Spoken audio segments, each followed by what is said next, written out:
प्रणाम करके हाथ जोड़ के सभी लोग और धर्मराज के इस धर्म गादी के सम्मुख बैठे हैं और धर्मराज से श्री चरणों में प्रार्थना है, हे धर्मराज आह्वान स्थापकम, जो सभी देवताओं का आह्वान किया है, समस्त देवी देवता कल्याणमय ये कार्य सफल बने और जो वास्तव में अगर धर्म का अनुष्ठान किया और हमारी भले हमको इतनी परेशानी थी फिर भी हमने 500,000 रुपए कुछ भी जो बना इस कार्य में दिया है तो इसका फल मिल गया तो मान लेके कि धर्म का काम करना नहीं तो कथा भी बंद कर देना है।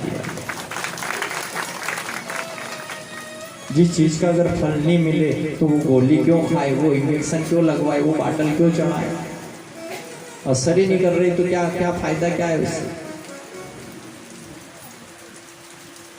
ही जबरदस्ती के पामना देखेगा थोकेगा बाटला लगेगा हुई जाओ,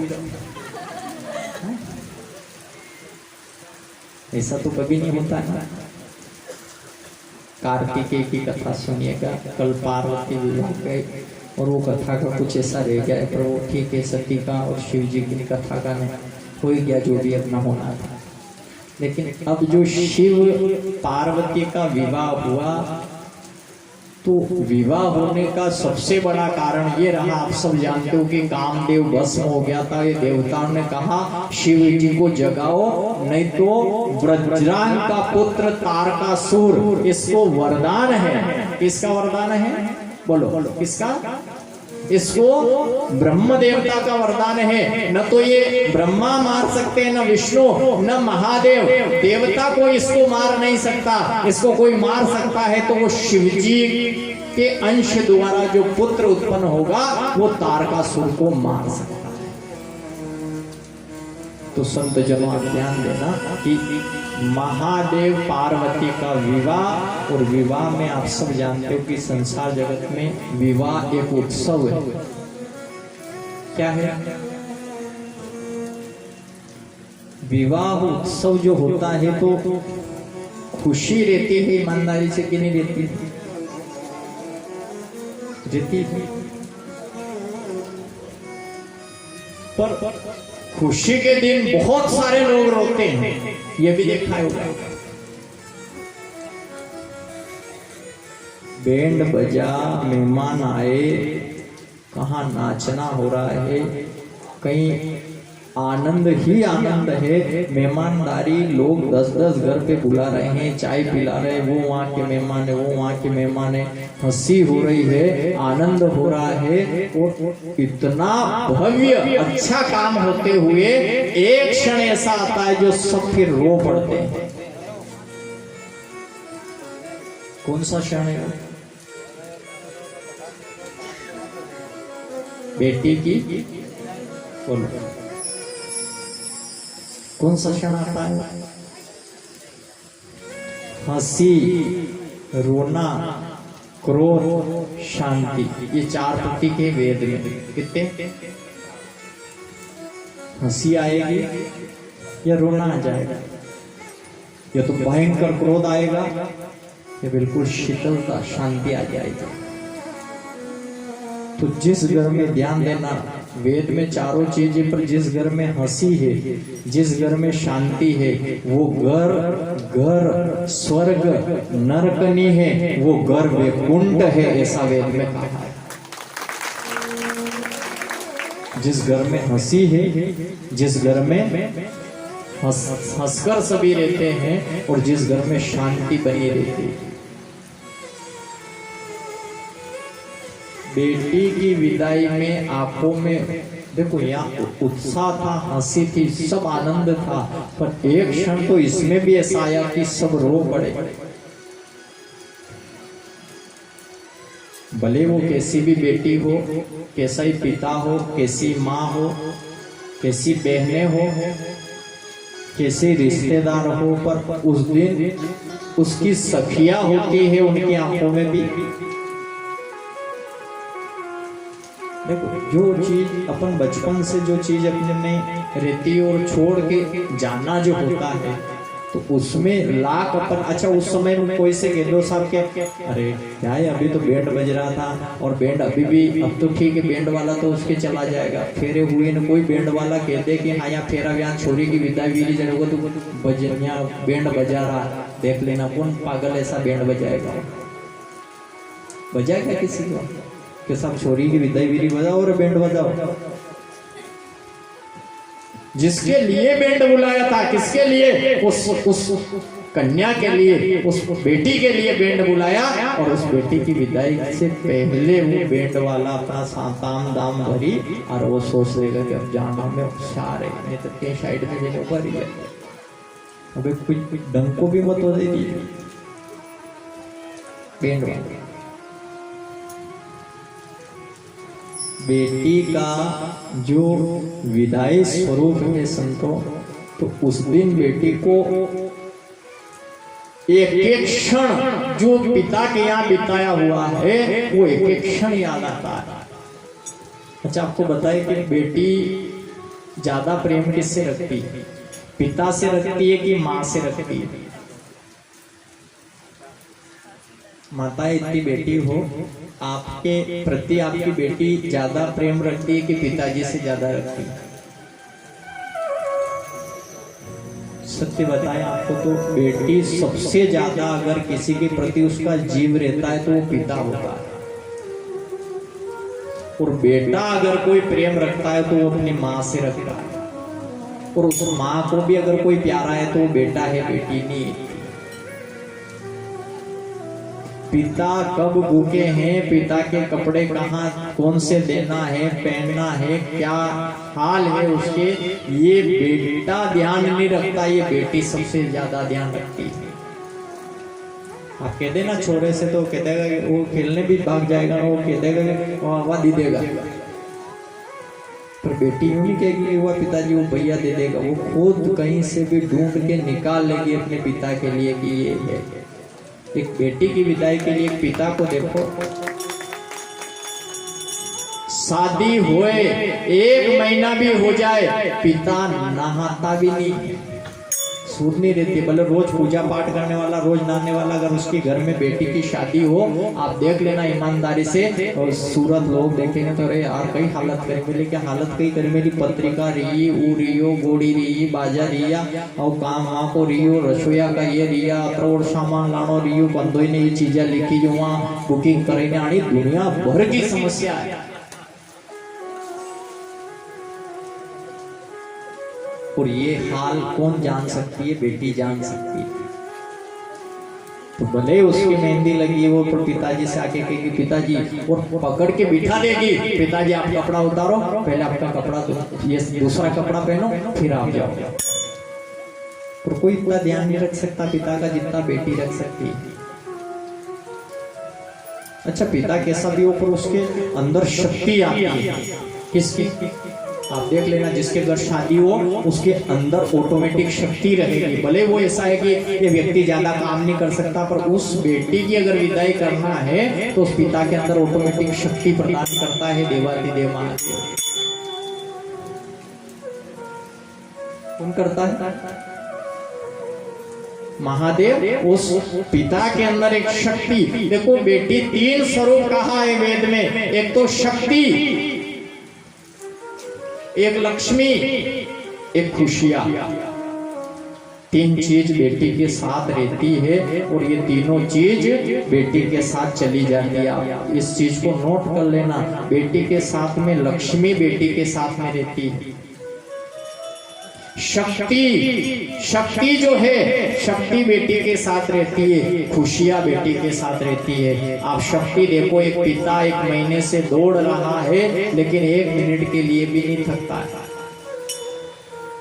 अच्छा कोई पिता ने शादी से पहले यूं की क्या, अरे यार कोई जाओ यार 1 घंटे यार था क्यों, तो कल परसों बारात आने वाली है, कोई पिता ये कह दे कि मैं 2 दिन से सोया नहीं हूँ, सो जाऊं यार आज, तो यूं कहेगा कि हमारी छोरी की विदाई नहीं हुई जब तक 1 मिनट भी नींद भी चली गई है उसकी, उसके अंदर इतनी शक्ति आ गई है। और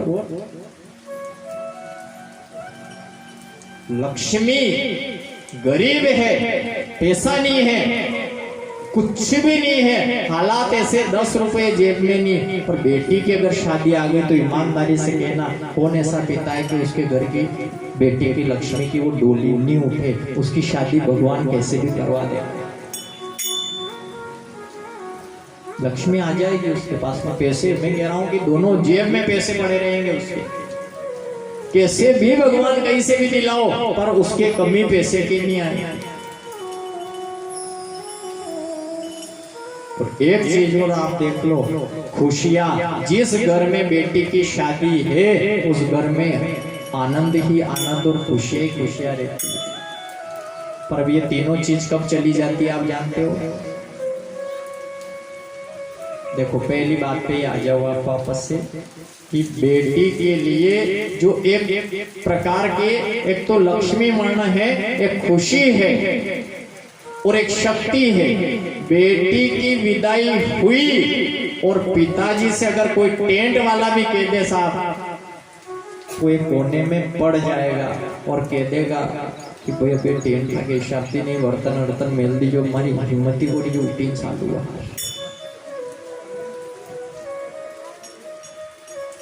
बाजे वाला आ गया पैसे देने हैं, दादा 2-3 दिन में आज फिर हिसाब कराना है आपको, याद आ फिर बाद में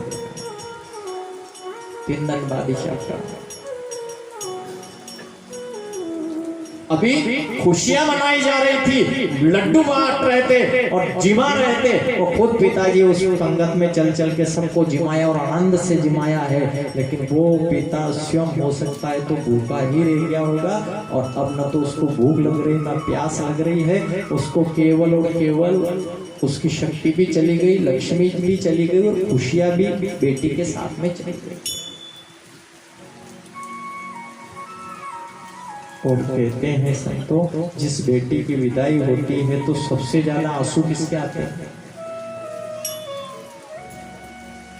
माँ हो सकता है आंसू बता दे कि मेरी बेटी की विदाई हो रही है, भाई भी हो सकता है, भाई की आंखों में भी आंसू आ जाए कि इस बहन से मैं रोज लड़ा हूँ, झगड़ा हूँ, ये किया वो किया, इसने मेरा इतना ध्यान रखा, पर फिर भी मैं इससे लड़ाई झगड़ा करता था, पर मैं समझ नहीं पाया कि ये बहन मेरी कितने दिन यहाँ घर पे रहेगी, एक दिन ये चली जाएगी, अगर योग अच्छा रहा तो ये आना जाना होगा, नहीं तो कोई कोई की तो बहन का दरवाजा भी बंद हो गया। जिस बेटी को बाल अवस्था से, देखो बेटी का जीवन भी कैसा है, ये भी 3 पहलू पे निर्भर करता है। बाल अवस्था में पिता के अधीन रहती है, जवान होती है, विवाह होता है तो पति के अधीन हो जाती है, और फिर जब बुढ़ापा आता है उस दिन उसके घर में बहू आ जाती है, वो फिर बहू और बेटे के ऊपर अधीन हो जाती है, यानी कि बेटी का जीवन पूरा बर्बाद हो गया है। बाल अवस्था में जब तक शादी नहीं हुई तो हर चीज पिता से, पिताजी मेरे ये लाना, पिताजी मेरे वो लाना, ये वो समय पे जो मिला ठीक है, फिर पति के वहां गई तो पति के अधीन ही है, वो कुछ भी करे तो उसके अधीनस्थ ही रहना पड़ रहा है, और आखिरी समय जब अगर ये थोड़ा सी और ऊंचाई पे अपन जाते हैं तो उस दिन, जिस दिन बेटे के बहू आ गई, उस दिन से फिर माँ की हालत और ज्यादा गंभीर हो गई। तो संतों कहते हैं जहां एक पिता के प्रति कोई समझ सकता है तो वो शब्द वेद का है कि वो बेटी शब्द एक ऐसा है जो अपने पिता के हर भाव को समझ सकता है। और बेटी चाहे, एक बात बताए आपको, कोई वृद्ध अवस्था भी हो जाए ना तो भी आस क्या रहती है, कहाँ की रहती है? एक दिन की भी आस कहाँ की रहेगी कि हमारे पियर जो भावना क्या बनी रहती है, कहाँ की भावना बनी रहती है? एक अपने उस गांव की जिसमें अपना बचपन निकला है, बचपन गुजरा है, उस स्थान की, उस घर की, उस भाई की, उस बहन की, उस सहेली की कहीं जीवन में हमेशा हमेशा के लिए एक याद बनी रहती, और उसको पता भी नहीं होता है कि कौन से अनजान व्यक्ति और अनजान गांव में उसके जीवन का व्यापन होगा।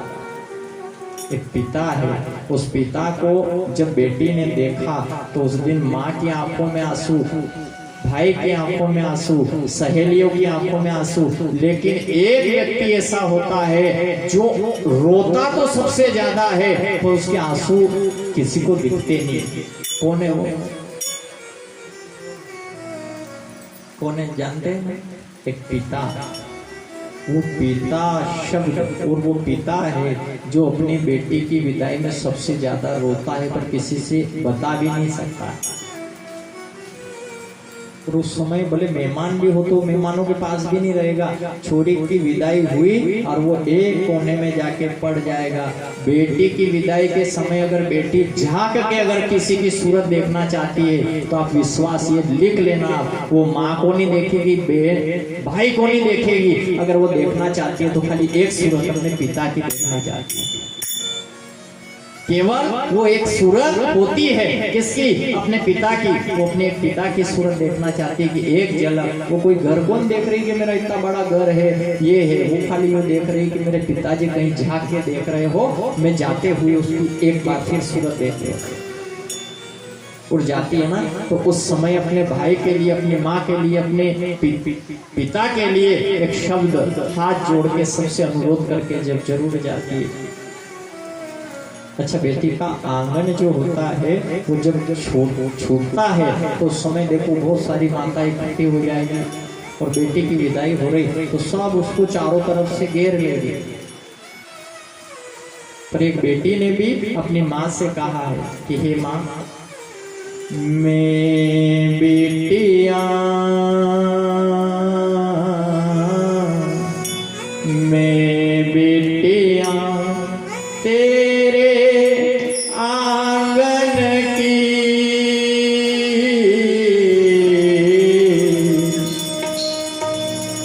मैं बेटिया तेरे आंगन की,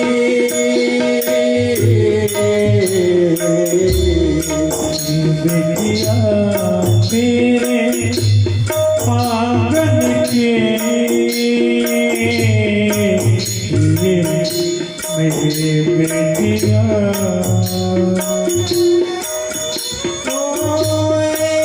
मेरी माँ तो क्यों रोती है, बेटे पर आया दर होती है।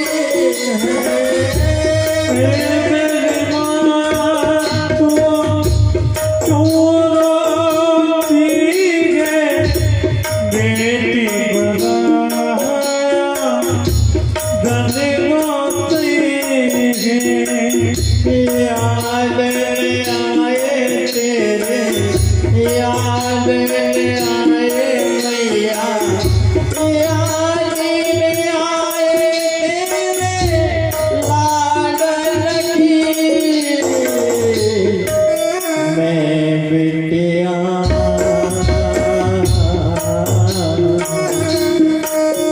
बेटिया तेरे आंगन के,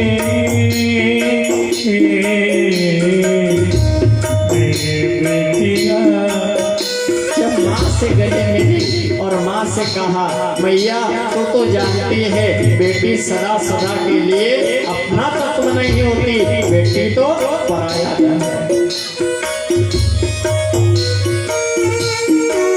और संतों कहते हैं वो जितनी भी माताएं होती है जब उस समय चलने लगती है वो माँ के गले मिलकर फिर कहीं निहारती है। पिता कहीं दूर है लेकिन भाई जब हो खड़ा है, भाई की कमर पकड़ी है और कमीज पकड़कर वो बहना भाई से लिपट कर कहती है,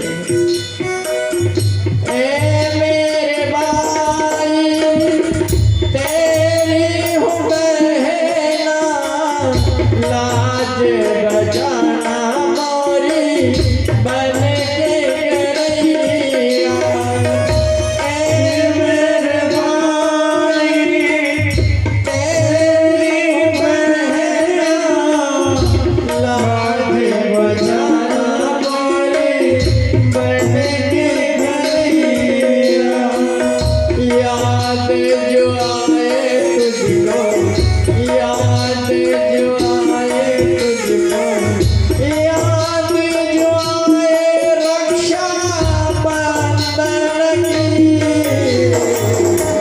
मैं बहना, मैं बहना तेरे आंगन की।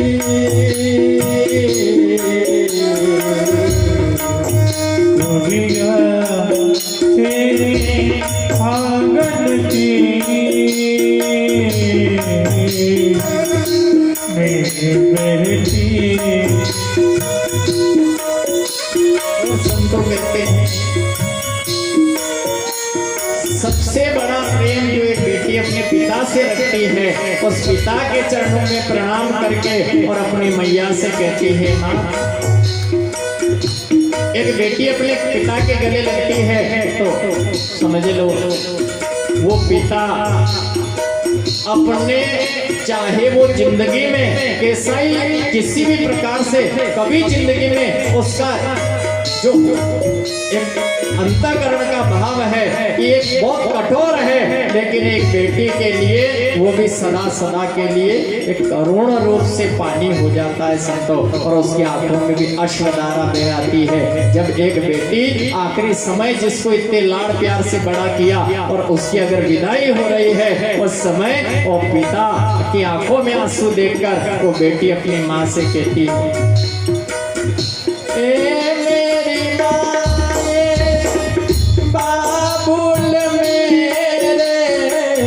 रो रो के ना इनको रुलैया, मेरी माए बाबुल मेरे रो रो के ना मैया इनको रुलैया। याद जो आएगी मुझे, याद जो आएगी माँ, याद जो आए मुझको आंगन की मैं गुड़िया,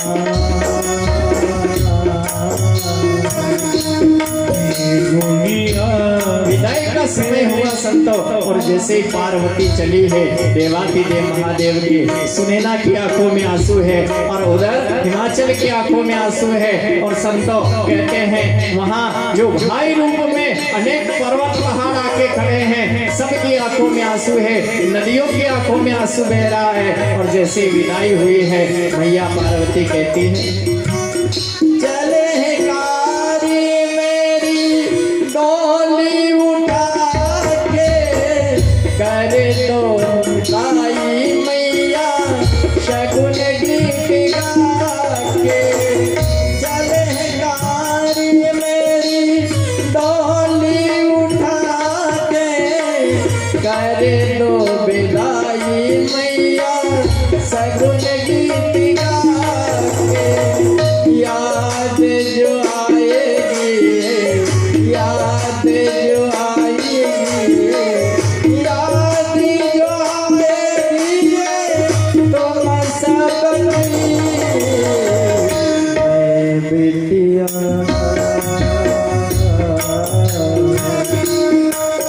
बेटिया तेरे आंगन की, बेटिया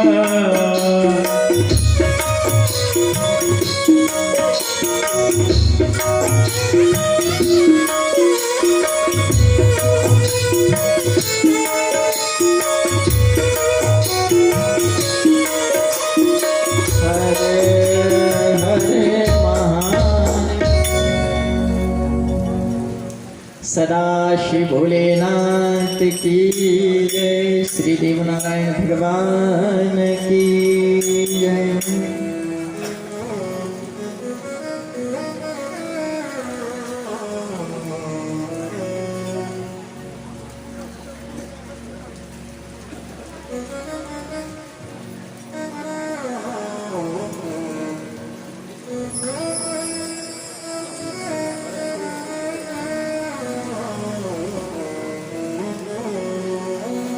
संत जनों, सीमा पुराण कहती है कि जहाँ जगत में एक मिलने की विधि है, एक बिछड़ने की विधि है, मिलना हुआ है सबका तो सभी में आनंद था, खुशियाँ थी।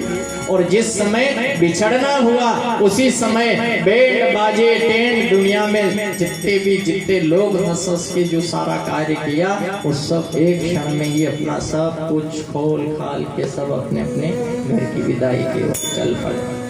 महादेव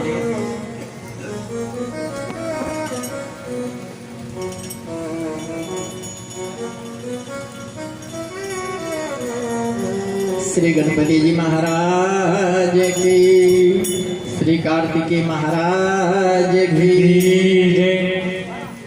वज्रांग का पुत्र जहाँ तारकासुर आया और तारकासुर की मृत्यु के लिए, उसको मारने के लिए शिव और पार्वती का विवाह हुआ।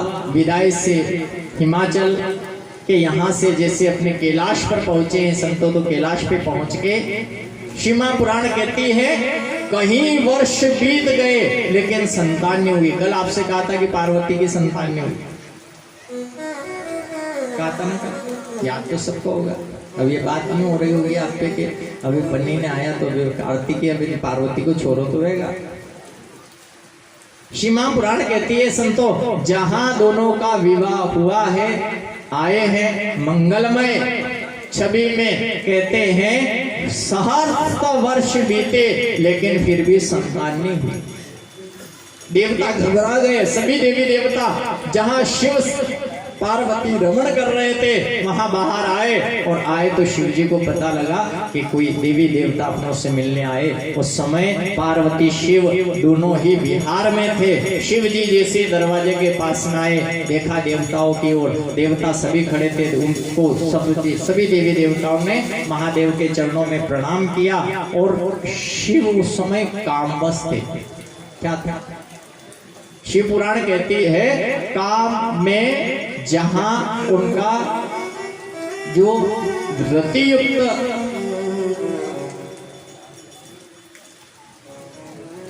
कामरति सदाशिव भगवान भोलेनाथ की, कहते ये पृथ्वी ये इसके योग बल से इस तत्व को कोई सहन नहीं कर पाया, तो जैसे पृथ्वी पे गिरा अग्निदेव थे, अग्नि ने कबूतर का रूप धारण किया और उस कामवती को लेकर वो कबूतर का रूप धारण किया। पार्वती को पता चला, देवताओं को श्राप मिला और उस अग्नि को भी श्राप दिया। उस तत्व को अग्नि सहन कर सकती, जब पार्वती से सहन नहीं हो तो क्या अग्नि सहन कर सकती? अग्नि से सहन नहीं हुआ, अग्नि को भी श्राप मिला कि सदा सदा के लिए तुम्हारे अंदर कुछ कोई प्रकार की कोई चीज टिक नहीं पाएगी। तो अग्नि में कुछ भी डालो तो क्या होगा? तुमको भस्म कर देगी वो। पर अग्नि को भी भस्म करने वाली कोई चीज है, क्या है वो? बोलो तो सही। हाँ, आणि बोले तो पाल लगाना पड़ेगा। पानी। अच्छा, पानी से भी बड़ा कुछ होगा? बोलो तो सही। अच्छा, कोई बताओ, हाथ खड़ा करो। पानी को अभिमान है, मैंने अग्नि को क्षम कर दिया, बुझा दिया। पानी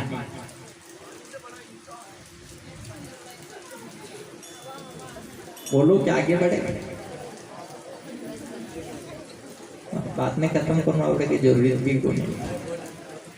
यहाँ शिव महापुराण कहती है अग्नि, और इस अग्नि तत्व को कबूतर का रूप लिया, इसको भी श्राप दिया, और अग्नि देव कबूतर का स्वरूप इस तत्व को झेल नहीं पाए, शरीर के अंदर सहन नहीं कर पाए। तो उनने क्या किया? आकाशवाणी द्वारा पता चला कि एक काम करो, तुमको इसको किसी गर्भ में स्थापित करो। तो कैसे गर्भ में स्थापित करे? तो कहते हैं सप्त ऋषियों की पत्नियां, 7 पत्नियां सुबह सुबह स्नान करने आई तो माघ मास का समय था, ठंड का मौसम था। तो उनने एक अग्नि लगाई और अग्नि में ताप रही थी। उस अग्निदेव ने अपने उस तत्व को निकाल के उन 7 स्त्रियों के अंदर विद्यमान कर दिया।